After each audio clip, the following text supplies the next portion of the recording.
Okay, now. Yeah. Okay. Okay, continue. Yeah. So majorly, whenever we are doing the manual test cases, we are rerunning those test cases, right?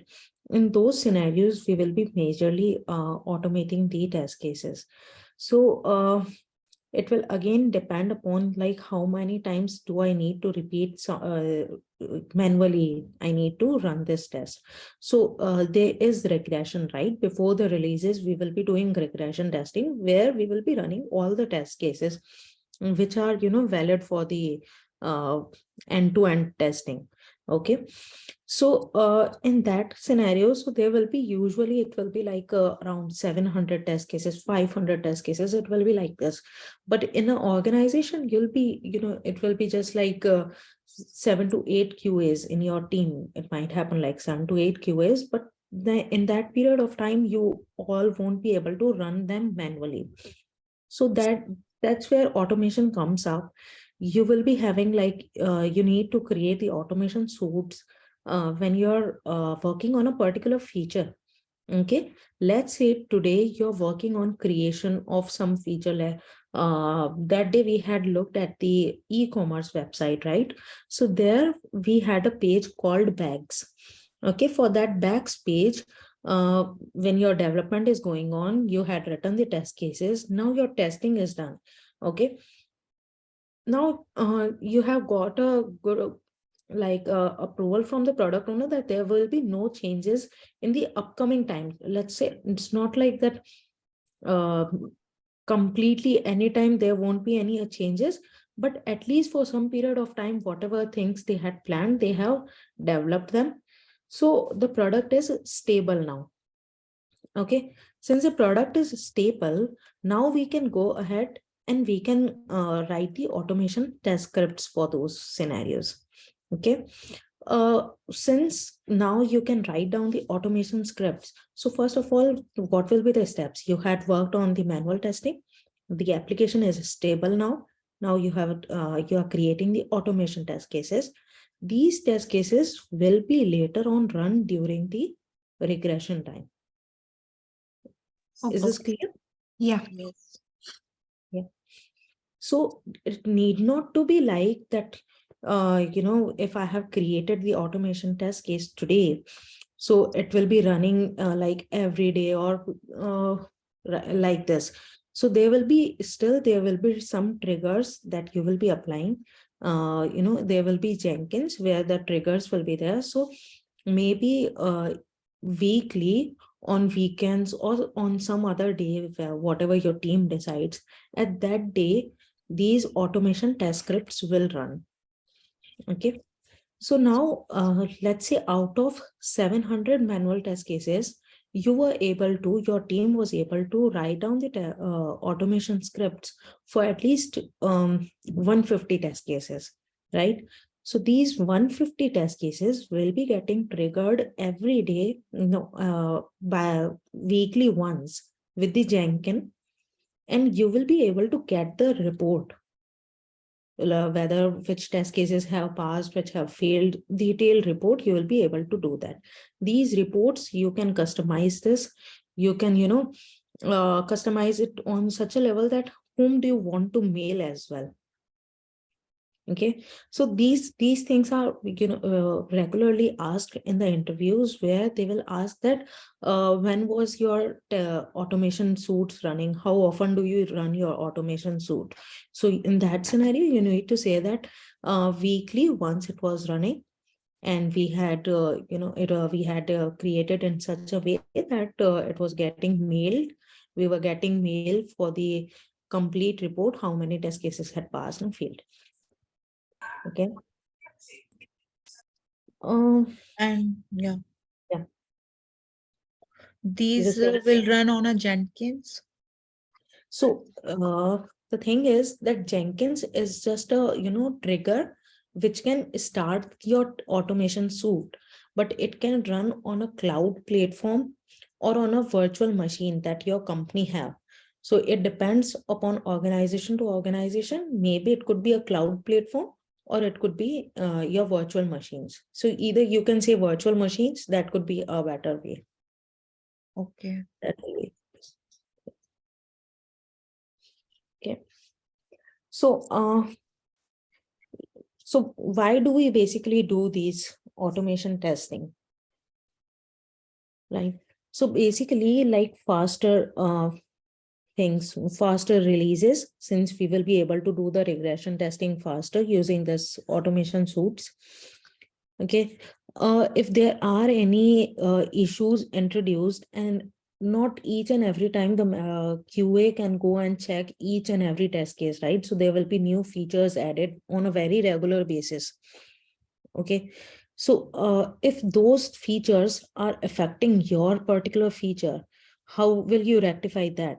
So you can't go ahead and keep on running the same thing again and again on your own manually, right? So there the automation suite will come up, and since it's running weekly once, right? So you'll be getting the detailed reports that if there are any failures, you'll get to know that because of this feature which was introduced last sprint or sometime, I'm getting these many failures. Okay, so this basically gives you ability to execute the test repeatedly. Okay. Okay. Yeah.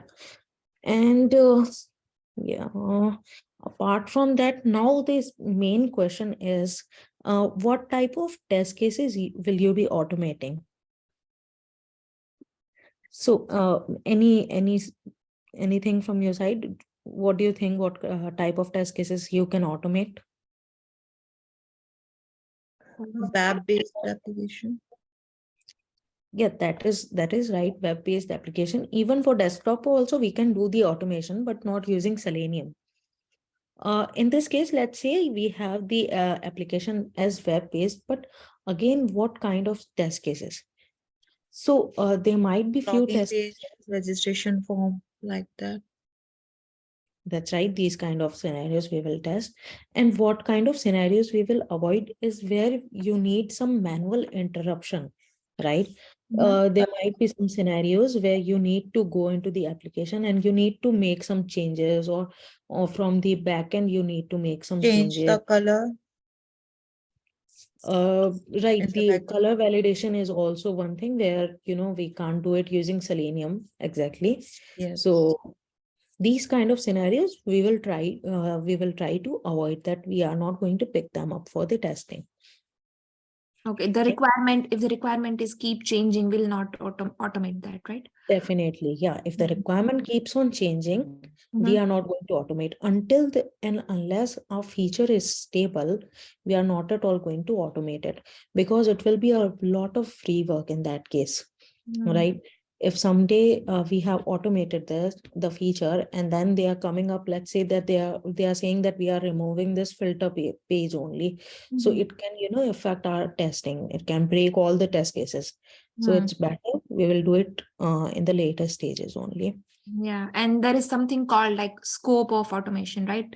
Sometimes there are some test cases which don't have which cannot be automated, which you have to do manually. Like she said, Right. look and feel of the system. Correct. Look and feel of the system.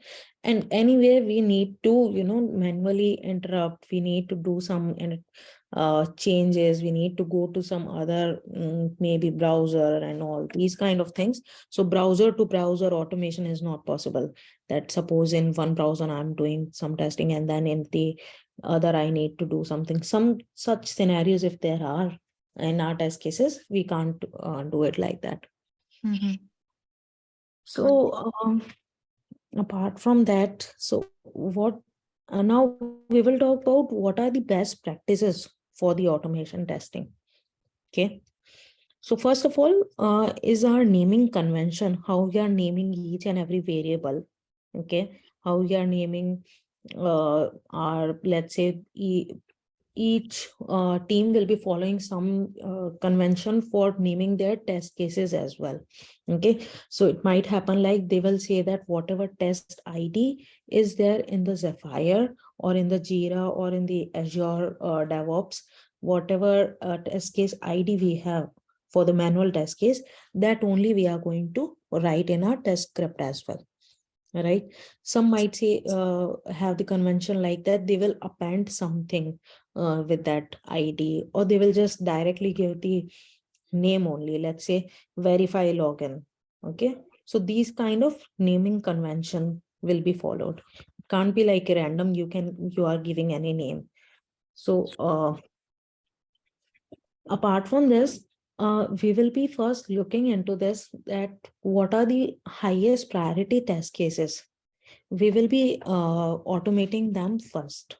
Okay. Yeah. So we won't go ahead and automate any edge cases scenario first, but we will be focusing on that what is the major functionality of the application, what is the happy path flow, where our business will be, where our business is going to get affected. So those scenarios you will automate first, that at least this part should work fine. There shouldn't be anything wrong over there, right? So that can be taken care by your automation suite.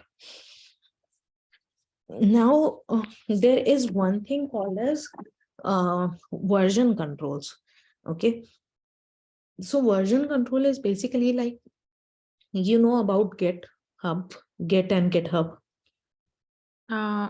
It's a repository for the code. Exactly. It's the repository. GitHub is the repository, and using Git, we will just push our code into the GitHub repository. Okay. So Okay. Git is basically used for version controlling as well. So where everything we can give these versions at this particular version.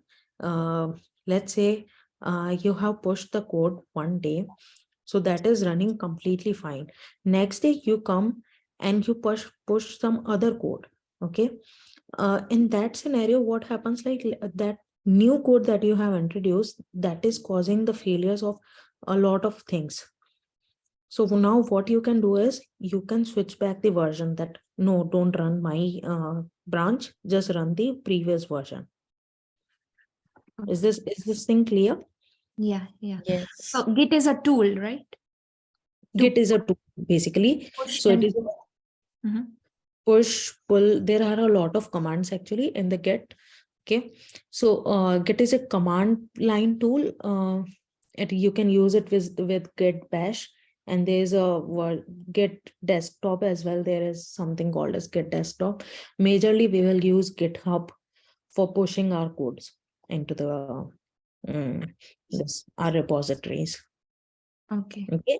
And GitHub is a online URL where you can go and you can check all the pull requests. Okay. So Git is present on the local machine, or it's also available on the online? So Git will be present on your local machine, and GitHub will be there as a URL. So if GitHub is a repository, right, you will be pushing your code, means you will be keeping your versions there, right? Right. So is it on cloud or where it is? Like So exactly. GitHub, it will be there in the GitHub, which you can say it's a website only. I don't know, like, is it cloud or not? But we will just say that it's GitHub will basically take up all your versions and all will be there. So every company use the GitHub. Yeah. Majorly all the companies are using GitHub only. Earlier, few companies were using Bitbucket as well. But if you say that we have worked on GitHub, that should be fine. And is it free or you Yeah, have? it's completely free. It's completely free. So GitHub is generally used at the time of deployment. No, it's majorly, just hold on a second, okay? Yeah, no problem.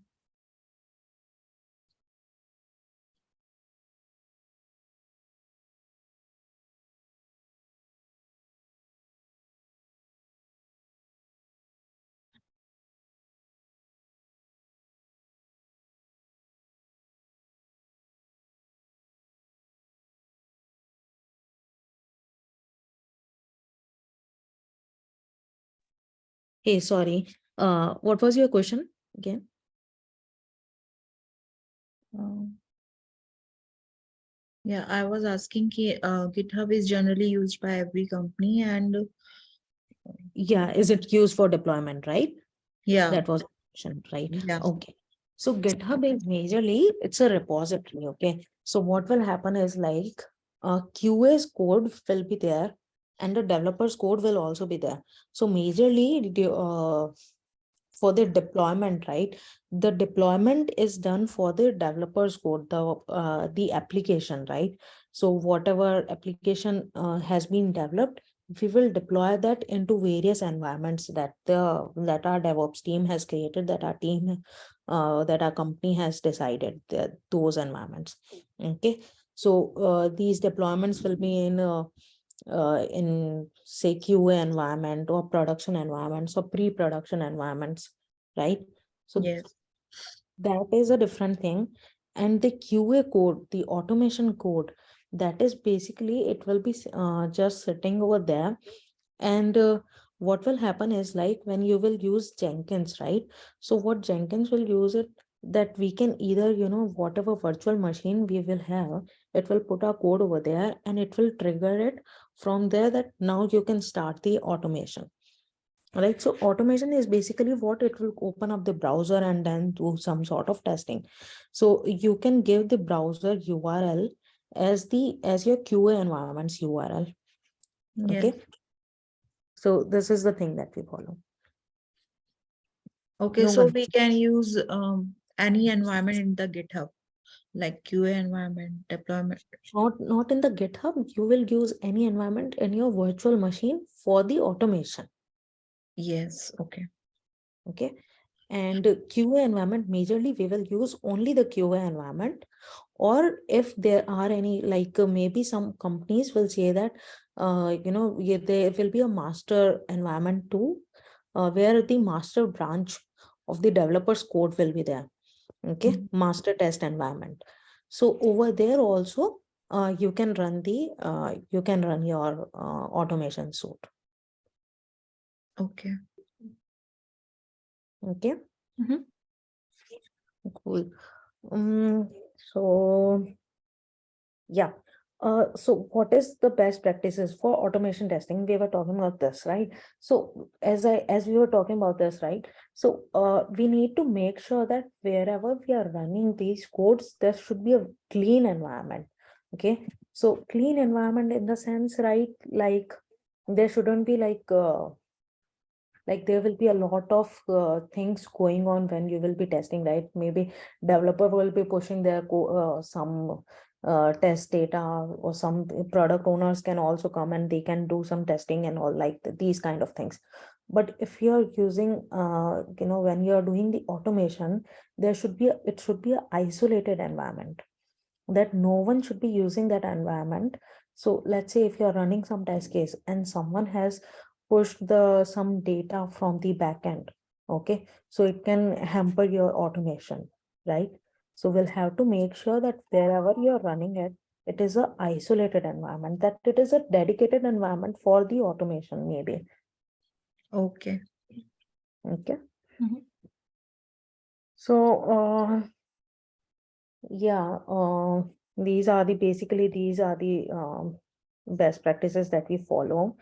Apart from this, um, what they might ask you, like what are the challenges that you found during the automation testing?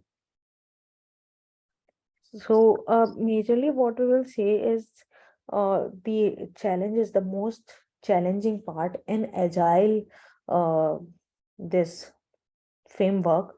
What happens is like there will be so many features getting developed. There will be so much of development going on that you continuously need to do the manual testing as well.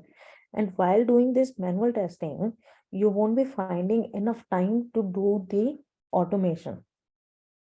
Okay, so this is the main challenge that we usually face for the automation testing, that in initial investment of time. Okay, so maybe let's say if your framework is not there, or if it's a completely new feature that you're doing, right? So you will have to create all the page objects for them. So initial investment of time, so that requires a lot of time, right? So that is one of the challenges which will be there. Mm. Mm, and maybe one thing could be like, uh, if there is any integration, right, challenge, that integration with other this other product. Okay, if your product does have some integration with the other product, so it could happen like, if your product is a web-based application and there is one more product which is affecting that. Okay, so you might need to do some testing, like you'll check first of all on the web browser, and then on that particular desktop application you need to validate few scenarios over there as well. So these combination things, it will get difficult to automate these things, that because Selenium can't handle this thing. Mhm. Okay, and there is majorly no such tool which can handle both of the scenarios, web-based as well as desktop-based. Okay. Okay, okay. So now what we're going to do is, either first I'll just share my screen. Okay.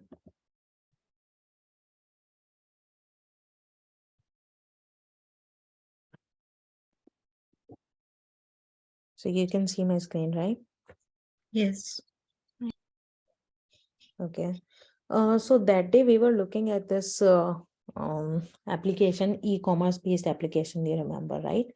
So this particular script I have written for, just go launch that site, then click on new in, and over there search for bags, and then I have given the price range that I need within 1500 only. I'm selecting the product, and then I'm validating if there is a discount there or not. Okay, so let me first run that, and then we will go into the.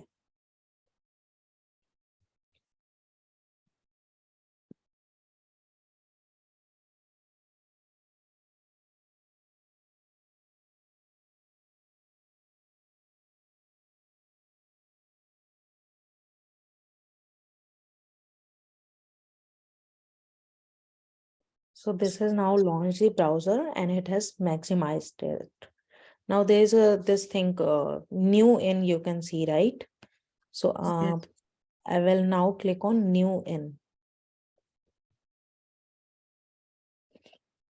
So it is also simultaneously looking for the ad. You see, saw there was an advertisement pop-up. Did you notice that? Yeah. Yes. Yeah. Okay. So it has handled that as well, that it is closing that particular um ad. So for that you add a code, right? Yeah, To yeah, the yeah. pop. Right, Okay. right. Now I'm giving the filter that I just need to find it for 1500. Then the product I have sent, and now I've just verified this. So now in this scenario, let's just go ahead and look into this extent report. What is extent report? Do you have any idea about it? What does it do? No, I don't have. Okay, so test ng reports. Yes. Yeah. So when you refresh it, it's like automatically created reports, right? No, it's not. Yeah, it will Test be there. output. Yeah, it Correct. created test output folder. Right. So basically what will happen in, let's just go ahead and test ng report dot JS. Let's look at this one. Okay.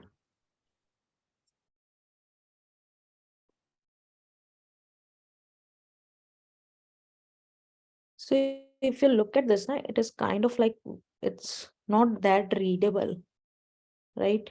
Where can I open it?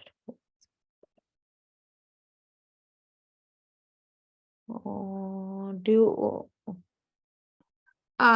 When you refresh this, there was like uh, a report created. I forgot Mhm. what exactly, but XML report. Acha, XML report, right? yeah. Yes. Yeah.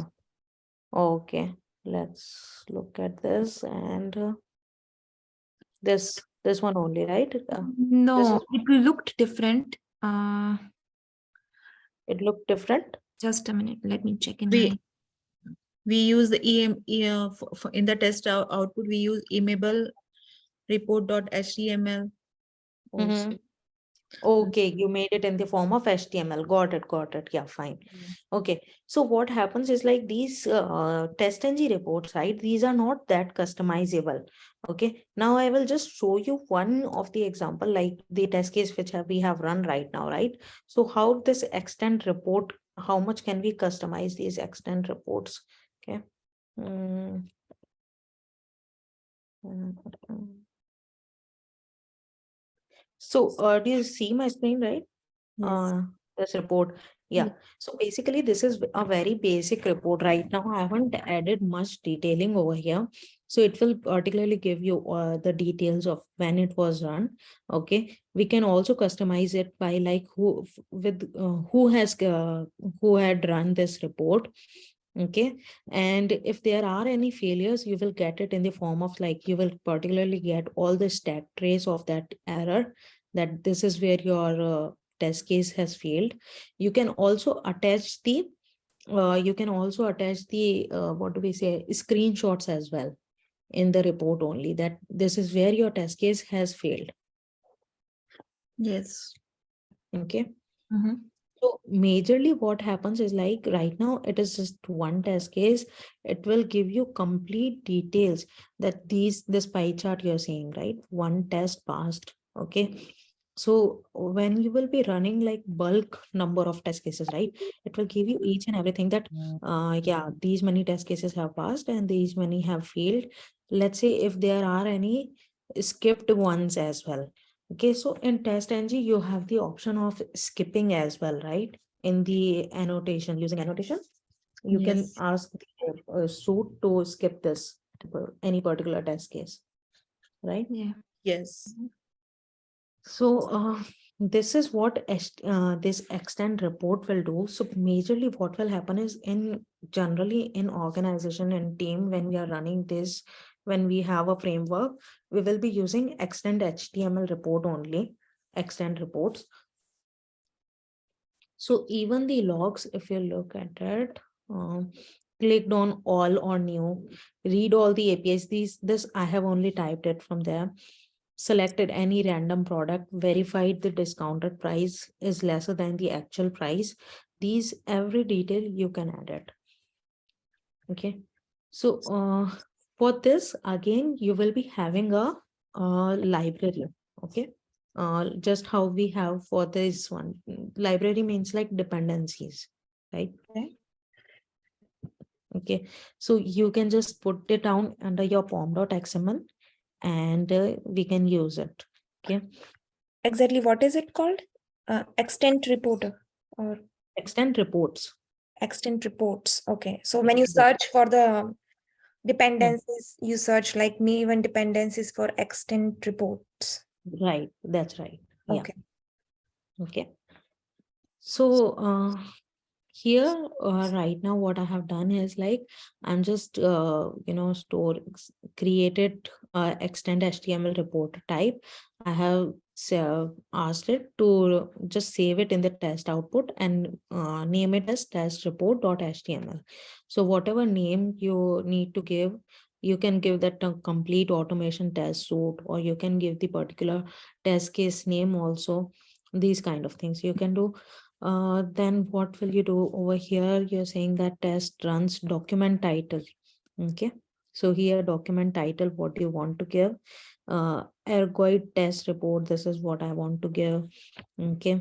Then the timings and all these kind of details, timestamps, these everything will be there in the this your reporting. Okay. So this is majorly asked question again, that you don't need to remember about this code. You just need to remember that what kind of what kind of reporting tool you were using for automation. Okay. Oh, Now what you will see here, right, that we are seeing that clicked on all these kind of logs. So this we can push it over here, the test.log status.pass, and this is how we will give it. So let's say this is a line right now that I need to click on this particular element. Okay, so what it will do, if it will first click on it, if it's able to find it, then yeah, okay, go ahead, it will execute this log.info. Don't worry about this, I will come to this now. Just look at this one, status.pass, and clicked on all on you. Now let's see if this particular test case fails. Okay, in that case, what will happen, I will come down to this after method. Okay, if I was not able to find the element, it will come to after method, and in after method we are giving the completely thing, all the details. We are giving that log.error, whatever is there inside the error for what this particular test case has failed for, and it will log these details, and it will also mark the color as red. Okay, so let's try to fail the test case and then look at this. How is it looking?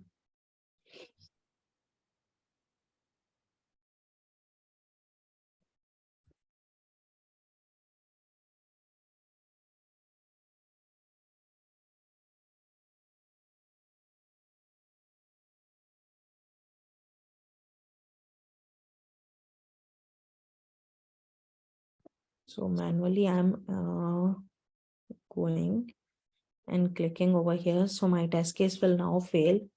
Okay, so it won't be able to find the elements that I'm looking for.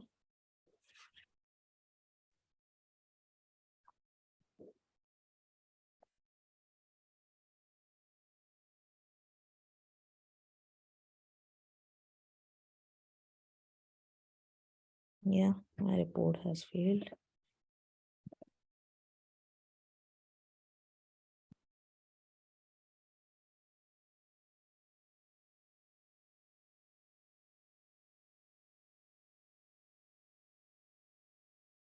See, showing that failed, and over here it is giving me the details at where exactly it has failed, the complete stack trace it is giving me. So if I look at this, that where exactly it has failed, I'll be able to understand. Right now we haven't given, you see here, element not interactable. Okay, so it is saying that there was an element which was not interactable. So this is this particular element. This is what it was searching for, but it didn't found it. Okay. Okay. So like this, everything you will be able to, customize over here. How do you want to, even warnings, if you want to push any warnings also, right? Maybe any kind of warnings, you can add those as well. So using test.log, okay, using test.log, we will be pushing the statement, we will be pushing the steps or the status of that step into the into my report. Okay, so two things we are going to remember now, that I have used extent reports for my reporting, and test.log is used for pushing the uh, status of that particular uh, test, that whether it has passed or not. So test here means like each and every step that we are performing. For each and every step, we will say that this is our test and it has passed. I can also give some assertion, and then I can say that, yeah, this is my test. Okay, need not to be just for every single line I will give the test.log, but for some assertions that I'm doing, for that I'll give the test.log. Now there is two things. One is test.log, which is our report. Okay, so report will have just an overview of what we have done. But if you're seeing over here, we have one more thing called as log. Okay, so log.info, after each and everything I can give these logs, log.info, that no ads on this page.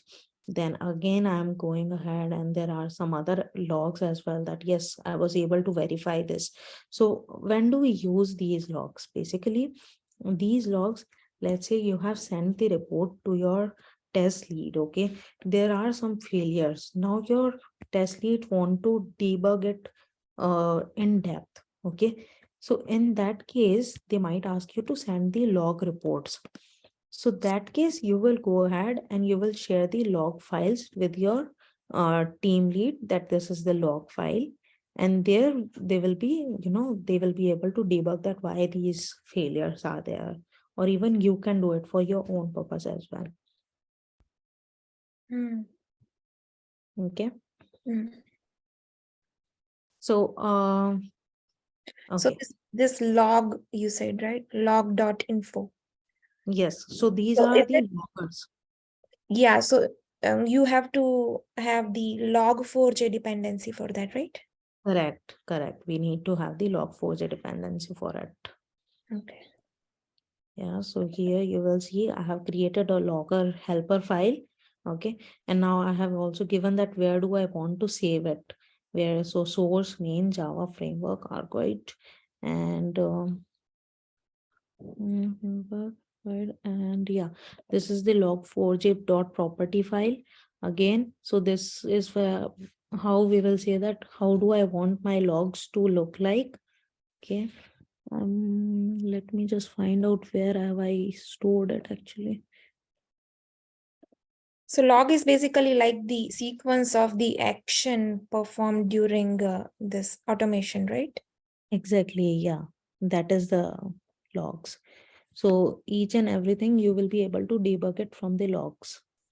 Target and task run. Okay, here. So you see here, everything, reading data from the property file, launching the Chrome, no ads on this page, clicked all on you. So what it will do is it will accumulate all the logs. So you're seeing it right now, it is coming from when 20th January 20th January 2022. So from there it is coming, and till now you'll be able to see all the logs. Okay. So this is what logs are. You'll be able to debug each and every details from here as well. So basically, whatever statements are here in logs, you will be like manually writing it in your code, right? Exactly. Yeah. I'll be writing them each and everything on Mhm. my code. So Mhm. whatever steps I'm performing right now, I'll be able to write it down over here.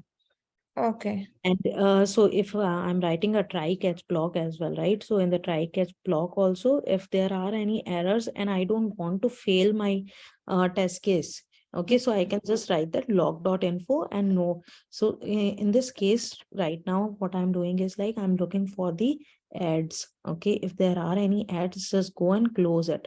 If there are no ads found, then just log.info that no ads on this page. No need to throw an error and fail my test case and stop the execution. No need of doing that. So I'm just logging it that, yeah. Okay. Okay. So So Sonali, this is the Maven project you created. yeah, this is the Maven project. And in the Maven project, you add the dependency for the Chrome driver also. You don't need to store it on your own computer. Uh, Chrome driver actually have stored it on my own computer only. Chrome driver for Chrome drivers, we don't have any dependency. Okay. It's Yeah. the driver executable file, right? She's talking about.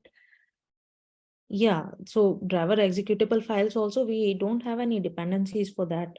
We Yeah. will just download it. Yeah. And in the pom.xml here, if you'll see what details I have added over here is basically test ng will be there. Okay, this is a major thing that we will all will be having. Apache POI is to interact with the Excel sheets. Okay, and then what else we will look at log4j. Okay. So do you use this WebDriver manager instead of like doing system.set property and having the path of the this driver into your local? Yeah, same question was mine. So I saw one video where they used WebDriver Manager. They downloaded the dependency. Mm-hmm. Yeah, same. I actually yesterday I tried to find out on the Maven, so it was there actually, Chrome driver. Chrome So driver it was there. Okay. yeah, I'll just verify it once again because the thing is we usually will use this downloaded Chrome path only. Sorry, Chrome drivers only. So you Um, use system.set property, right? yeah, right. Okay. Okay. okay. And so the project you created, this is for the e-commerce website that we did previously. Right, right. This Okay. is for e-commerce. So can you share this Maven dependency project also with us? This will be actually huge. So Maven dependencies file I can share with you. And then just this script, will that work? Like if I'll just share the script with you, Yeah, because that this, yeah, yeah, we will. Yeah, each the file also that you created for this base file or Mhm. properties file also you created, right? Yeah, actually there is a lot of things that I have, it's a small project only that I have created, but still I have created a property file reader. And okay, I'll just see if I can zip it and maybe share it over email or something like that if we can do. But Okay. usually I think Actually, nowadays people do. I'm asking you because I saw Mm, the way of writing your code is totally different that I learned previously. I think maybe Tejal also. Mhm. mhm. Yeah, so that's Yeah. why. Yeah. So Oh, Sonal, my basic question was like, here you have automated one functionality, right? right. That Yeah. it will load the main page and then you Mhm, will click on a specific button and then you will Mhm. be like applying some filters and then you will be selecting a product and mm. then you'll And be then Verifying the price also. right. right. So that's your one test case, right? Hmm. Hmm. So Right. like this, there will be like so many things, right? Exactly. Yeah. So like what kind of I was like confused, like what kind of things you do in automation because there will be, I think, huge coding, right? For every page, there is one test case, right?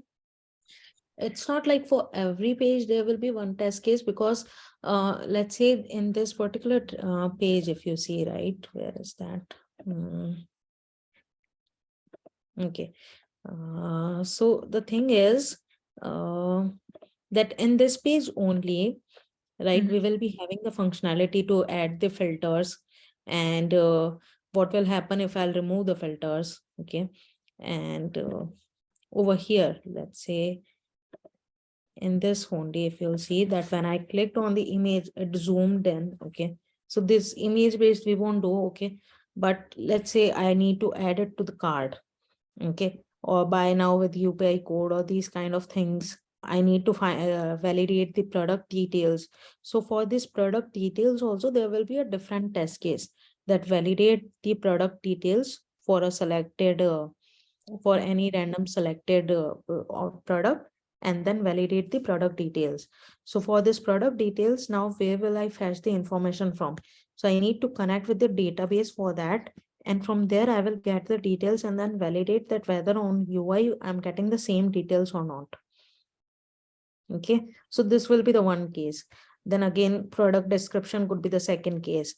So we Um, can validate, we can connect the database automatically also that we can do it by automation also. Right, right, right.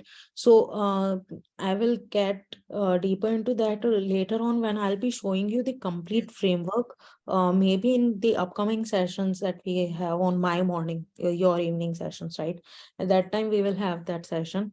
Uh, so this I have, where is that one? But Sonali, then you said, right, you'll be checking the description of a Mm, specific product, right? Color and mm. this and that. So, but there are so many products. So you will be doing that for each product or No, just no, not for each product. So just think about it, like how will you write down the test case first? That's why we go, how we are moving is like first we will do manual testing and then we will do the automation testing. So you need to come up with the test case. You tell me what test cases you will write for this bags page. What kind of test cases will you write? Just look at the elements, what do we have, and based on that, any 2 to 3 at least basic, if you guys will tell me the test cases. Yeah, we'll first of all apply the filters on the price, check the Okay. price range, and check that all the products appearing on the screen are within that price range or not. Type of Okay, the bags also, like exactly. the Right. maybe clutch or big size. Yeah.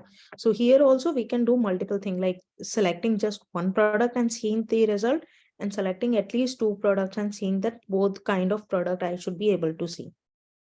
Okay. So Okay, you so will we be can do, yeah, we can click on the product type also, then we do the automation. Right. Yeah. so what I understand is basically you will be selecting random things, not doing automation for all of those things, but you'll be selecting two check boxes out of it, and then you will be writing. Right, right. Complete automation is never possible. It's not possible to completely, neither on the manual side also, when Mhm, you're doing the regression testing, right? It won't be possible for you to go and select each and everything and mhm, then validate from the database whether the results are fine or not. You mhm, will do it just for 1 or 2 things, and mhm, then you will see that, yeah, my data is matching from the backend, from mhm, the database. So mhm. my results are correct. My test case has passed. Okay. So, for example, let's say you are doing testing for a specific product. Let's say this first one. Can you click on that? Yeah, this Okay. one. So Mm. let's say you are checking the like characteristic of this particular product, Hmm. and it is loaded in this URL. So when you Hmm. start coding for your automation, do you start like loading from the home page and then you reach till over here and then you start coding for the particular product, or you just launch this URL of. No, no, no. You'll have to do each and every step. You'll have to do each and every step, even if you're doing any testing on this page Okay, you have to start from the home page URL. from the home page. Yeah. Oh, Maybe you will have to first log in as well. So you will have to, based upon your test cases, you'll have to check whether when I'm logged in, am I able to place the order? And if I'm not logged in also, I should be able to place the order as a guest. okay, okay. Yeah. So these kind of scenarios we need to keep in mind when we are testing. So basically each and every detail. So when I will just inspect this image also. Okay. So we will say that visually we can't validate this like using automation, but at least what we can do is, just a second, I think it is a bit slow.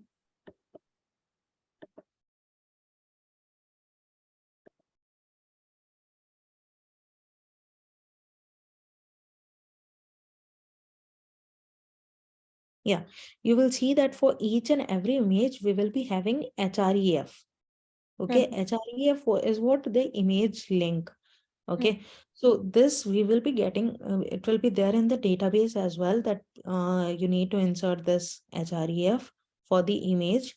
mhm, Okay, so we will be validating that at least these hrefs should be present on this page. Okay, so what you will do is you will say that driver.find, and then you will give the XPath for this href, and then you will say that if this is present, then yeah, validated that at least one image is present. And then you need to validate like for these 5 images. So you will give href for all the 5 images, and you will say that, yeah, my, that is fine, working fine. All the images are coming up. So Is href is different for all the images. Yeah, yeah, it will be different for all the images. Okay.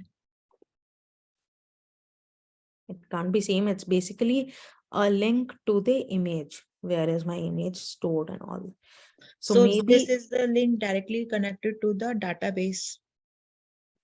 directly connected to the database. No, we can't say that from database. It is basically an online But link it's only. stored in the Yeah, database. it's stored into the database. Exactly. Yeah. Okay. Okay. Hmm. Apart from this, so you can also see, the basic thing that you can test over here is that you may also like, right? These suggestions are coming and at least 5 products you are getting. So now what you will do is, you will just create a list of all the, or you will find the elements within this. Let me just. mm,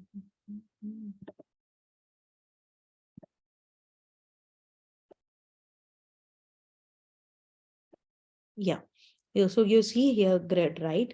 It's completely, it can give you the count of using this, we can create such an X path, okay, which can give me the details that how many products are there in this, these suggestion box that you may also like, right?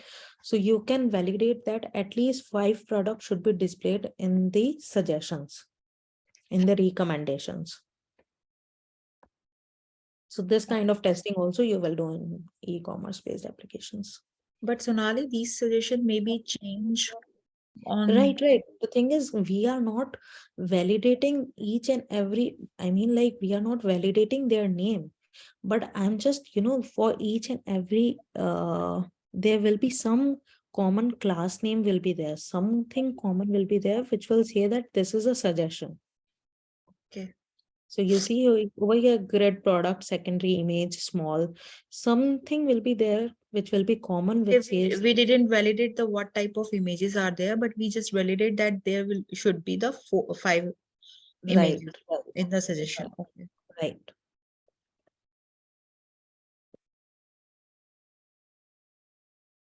So here, if you see, do grid content is our unique product, which can say that, it is finding for this.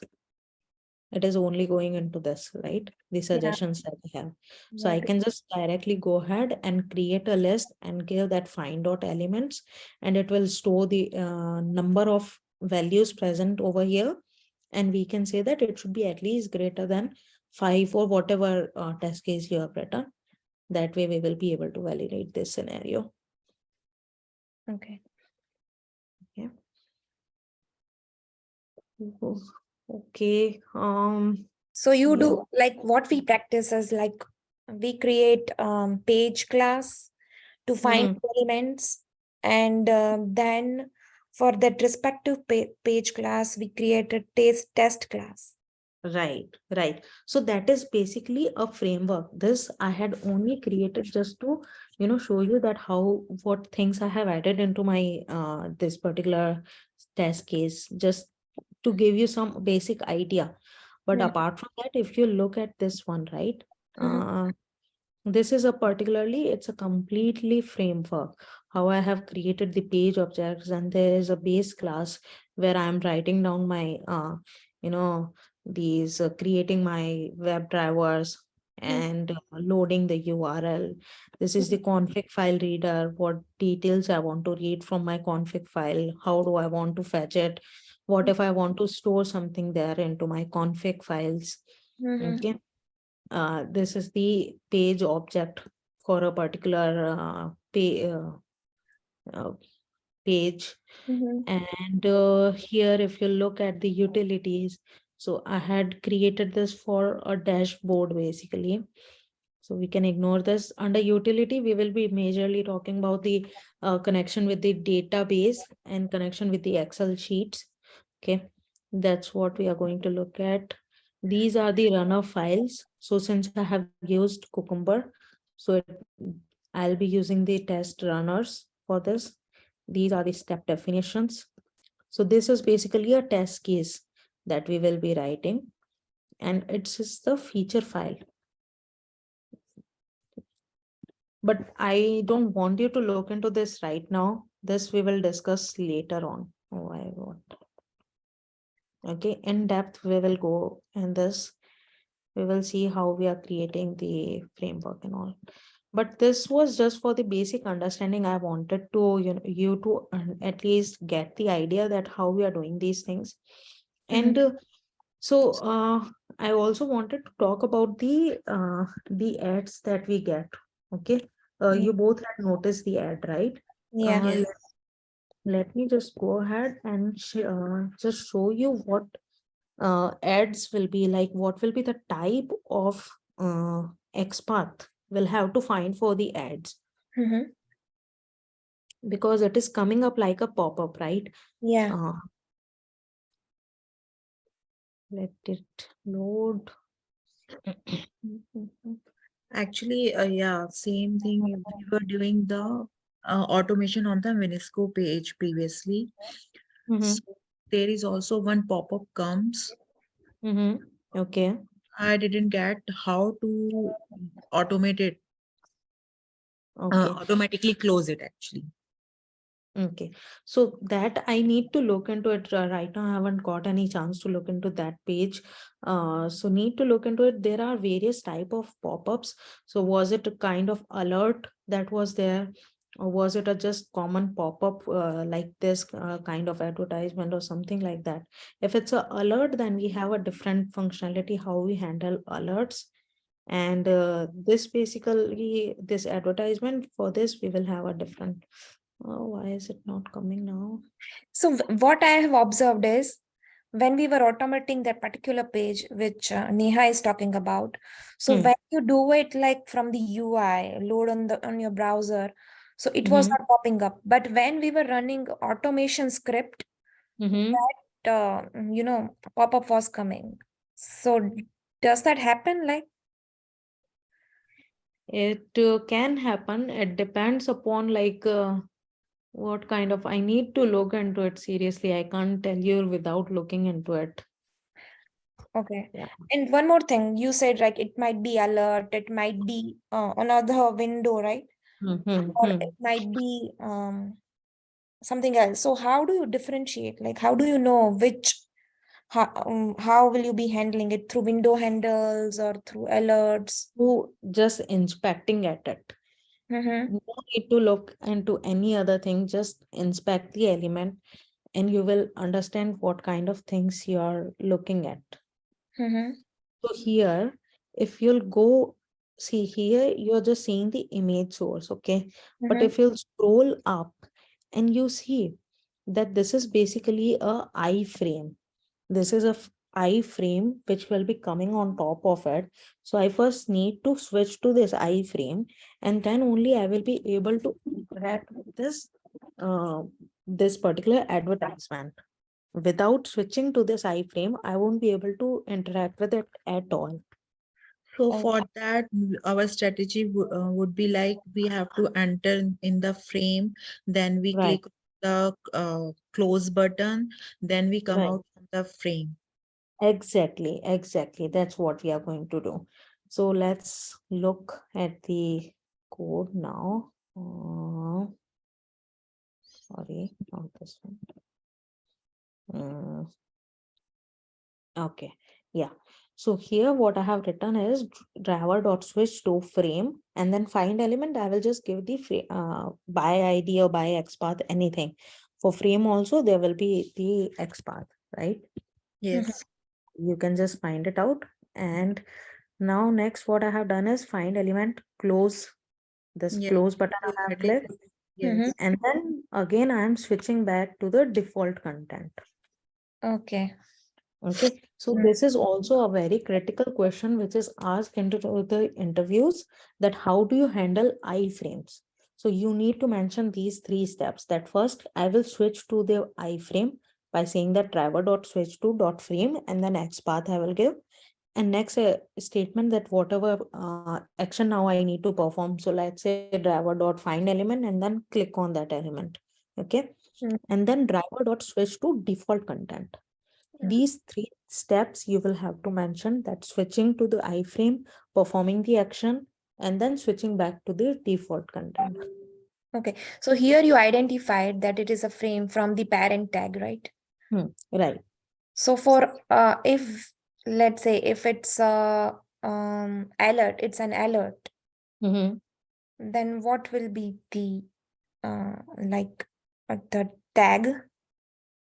Exactly. Not really sure. Need to Because check it. when Hmm. that particular where I was telling you about, right, Wynisco Mm-hmm. page. You're So right. I tried it using alerts, it didn't work. I tried using window handles, it didn't work. But Mm-hmm. it it didn't come into my mind that it might be frame also. Mm-hmm. Okay. So Uh, if today I tried using this frame, it might work. right. So you need to first find out the parent tag, look at the parent tag, Mhm. and then we will see like how we can do it. Okay. If you're still stuck, just we can Mhm. tomorrow if you can share the screen, Mhm. and we can just do it together. Okay. Okay, that Sure. will be great. Yeah. And if possible, yeah, as Neha said, if possible, can you share this like specific piece of code? Mm-hmm. Because Sure. you have used try and catch block for Mm-hmm. like performing the operation on each element, right? Right, So right. we have Okay, no practice of doing such things. We, okay, no worries. because Okay. sometimes what happens that we get the error like element is not visible, it is not Mm-hmm. clickable. Mm-hmm. So if you Okay. don't use such try and catch blocks, I guess then it's a problem. Actually, the same as Tejas said. Yeah, most of the time, actually, we actually don't know how to where we use the exceptions handling.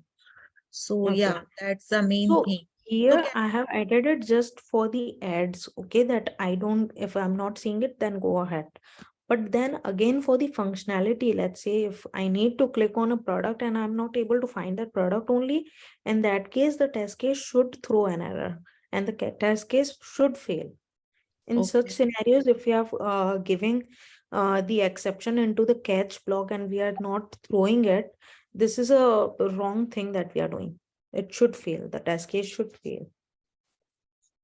Yeah, that I understand. But what Mhm. happens sometimes when you do it on the UI through browser, Mhm. right? It works. Right. But when you do it through the automation, Mhm. that specific button does not click and the further, Mhm. actions are not Mhm. executed. So Okay, what do you okay. do in that case? So we'll have to handle that situation that it should click on that. So Mm-hmm. maybe the next path is down, what you have captured, that is not that much dynamic. It is not able to, Looking. work. So what you can, yeah, it is not able to locate. What you can use is, have you used this keyword contains? yes, we use it. You Yeah. use it. So try to use it as much as possible into your XPaths. So Mhm. let's say if you're trying to find it using class or any other field that you are looking for, you can give it here and then you can give the values, not the complete value, but a part of it, and then try how is your code behaving in that case. Okay. So Okay. usually it happens when we are giving the direct values and those values are dynamic actually. So for each time you open the browser, the Mhm. values will change. So it might happen because of that. So here I see your XPath. Hmm. So do you like write find your own XPath, or do you use any tool like the Selector Hub or No, the no, no. I Prior write Hub? my own XPath. I don't use any other tool. Because it It's looks totally different than what we do. Mhm. Yeah. So the basically the thing is And that we she's shouldn't be giving using. actually, yeah, she's using actually child parent inheritance, I think. Yeah, she's using the Not the child This is not sequence. basically inheritance, but the uh Index will number also she used, right? I right, think. right. So we can do one thing. Mhm. Tomorrow, maybe what we can do is we can have some look into the XPaths as well, that how I have created this XPaths, if you guys want, if you think that this will be helpful. Yeah. Mhm. Okay. Can we do 1 or 2 page automation, write the test case script for the automation together? Sure, we can do that. In that case, I want you guys to come up with the particular test case. Okay, it Okay. should be a good test case. No, don't include the payments in that. Okay. Okay. Okay. Okay. Yeah. Let's do that. Okay. Mhm. And yeah, I will share this with you if possible. Yeah. Okay. I'll try to zip it. And can you guys share your email ID or Yeah. Yeah, I'll put it in the chat. In the chat, I will put it. Okay. Mhm. So if I'll be able to upload it over the drive, I can share it with you. Okay. That will be good. Mm.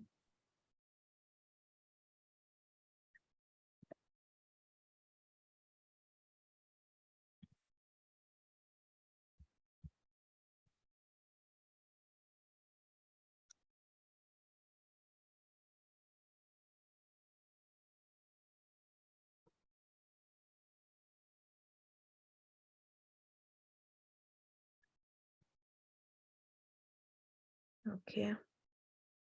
So maybe by my tomorrow afternoon, I'll be able to send it. Okay. No problem. Yeah. Yeah, Well, no problem. time. Yeah. Okay. Cool. So that's it for today. We will continue tomorrow from here only. Okay. We'll look into the experts and all. If you try, Yeah. we'll go through each Yeah, and every sure. test case. Yeah. Sonali, one last question. Yeah. So you use Cucumber also, right? In this particular project?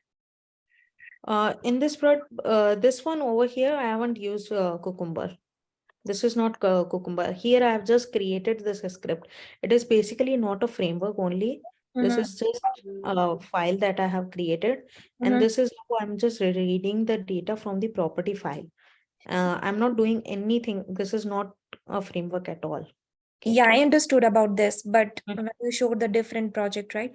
Yeah, that is a So, Cucumber. That is a Cucumber. so yeah, in the real life scenario, in your project, let's say, so Mhm. is the Cucumber integral part of it? Yeah. Mostly nowadays, most of the companies will follow that Cucumber framework only. It depends now upon organization to organization. Maybe if it's like a very old company, very old setup they have, Mm-hmm. then they might be having like a data driven, or sorry, not data driven, even keyword driven. So Mm-hmm. these kind of things they can have. But if you'll just have the basic understanding, if you'll work on at least one of the framework, Mm-hmm. whatever of your choice, that is fine. No need to worry about it. If you're doing it on Cucumber, well and good. Okay, because that is like you're being latest, you're learning the new technologies, right? Okay. So that is a great thing if you can do that.